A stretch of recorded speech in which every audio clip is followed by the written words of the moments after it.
Burley Sew.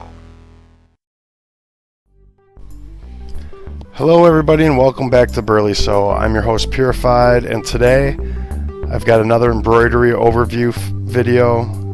This is going to be Finn from Adventure Time. Recently I did a Fiona video that covered what the settings of the stitches and fill regions were. This time we'll take a look at Finn, and then I'll give you an idea. It's a pretty simple design. I think you could either do this freehand, or if you wanted to trace over a picture, you can see how to do that in my Star Trek video if you want to click here. But we'll jump right in, and right now I've got it in 3D mode and it's selected as an object. And I guess I should also point out that all the individual pieces here that make this design are grouped, and that's a different setting or a different button along the top bar to associate or disassociate objects into a group. Right now I have them all associated together, but I can click on each individual area and access the different stitch properties. I've got this zoomed in at 600% right now, so realistically this would be the actual size of this particular embroidery design. But we'll zoom back in so we can get a better look at what we're clicking on. And I'll start with the object outline. And what I'm going to do is I'm going to put this into edit mode, so when I select things you can see them, it makes them a little bit more visible. But you can see that this is the outline of the design, and if you're recreating this, I'd start probably with this, and all it is a simple satin stitch. And of course it's visible so we can see what it looks like. We get a good idea of how it's going to look when we stitch it out. And I have the stitch attributes area right here, which first box right here is the color, and you can make it the color of what your output's going to be. This helps transport a code with the embroidery file that relates to a thread color, and when that section of your stitch project comes up on your embroidery machine, it should give a code with it.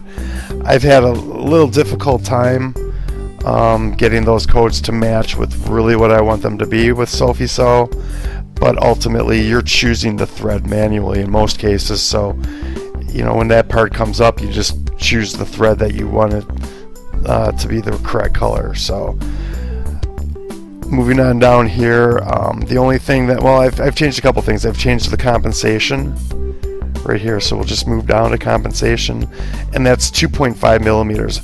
I was probably having issues with it lining up with his fill region correctly, so I needed to compensate. And then I have a relatively thin stitch here.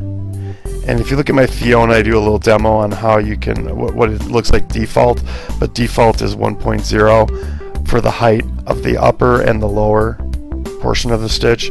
So I have this actually set at 0.1 for the upper and 0.1 for the lower. And that's the outline.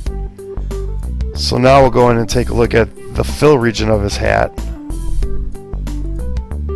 And that stitches to Tommy, very similar to Fiona's ears in my Fiona video that I mentioned earlier.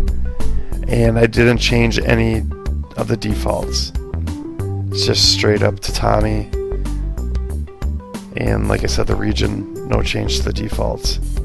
So pretty easy so far. Now we've got the actual, oops, that's the region. Here we'll go into, take it off 3D for a minute. There we go. Outline properties. So this is the outline of his face, also the outline of the hat's hole for his face. And that's a satin stitch. stitch is visible. And looking at the outline tab, it's black. Compensation's 2.5. Upper height 0.1. Lower height 0.1 as well. And the rest is default.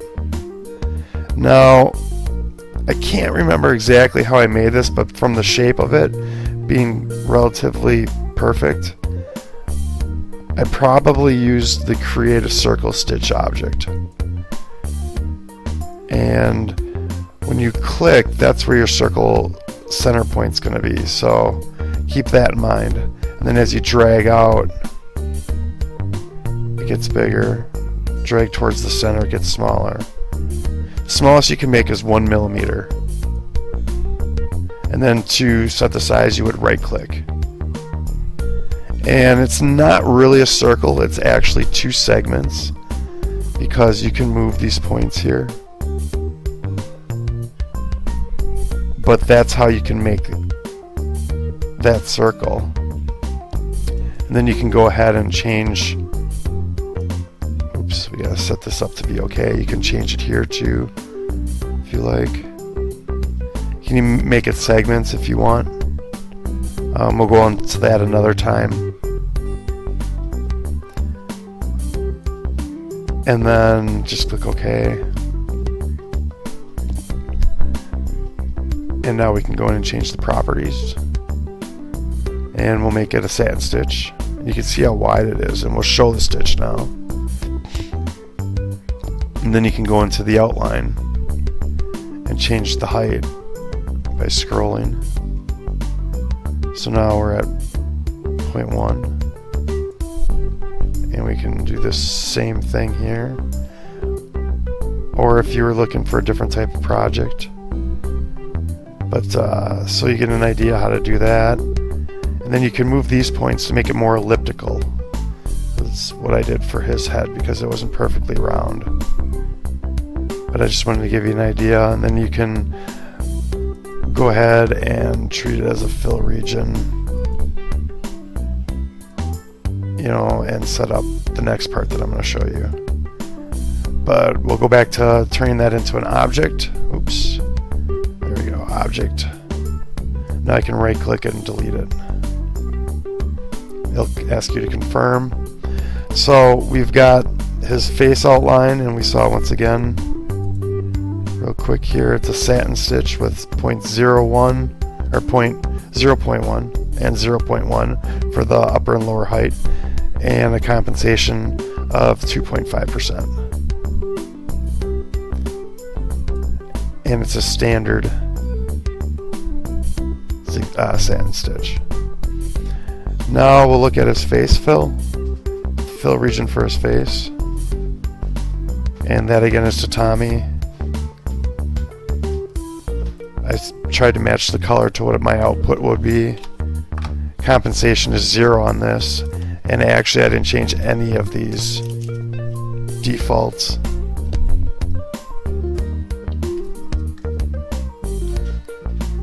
And then we go to the eyes, and you can use the same technique for the eyes as you did with the face, but it being a millimeter, that's about the smallest size this is, so I just went with a handmade object that I created a fill region with.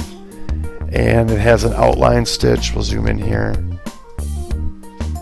and change views, or change it to edit mode. That's the region. Actually, we'll look at the outline. And it's just a running stitch, just to help fill it in. Black. Running stitch doesn't have a lot of properties, it just has a density setting. And then the fill region is tatami. No compensation. No adjustments at all here. And then you can just copy those two over, and then you get your other set of eyes, or your other eye. And then finally, we got the mouth. And that is a satin stitch as well. And it's the same as the other outline of his hat and face, which is the upper height of 0.1 and the lower height of 0.1, but I did change the compensation on this one to 1.5 millimeters. I believe that is not default. So that's really it for that. Very simple. Put it back into 3D mode. And then I'll just show you one more thing here, which is we've got it all selected. So in object mode, you just drag a rectangle over it.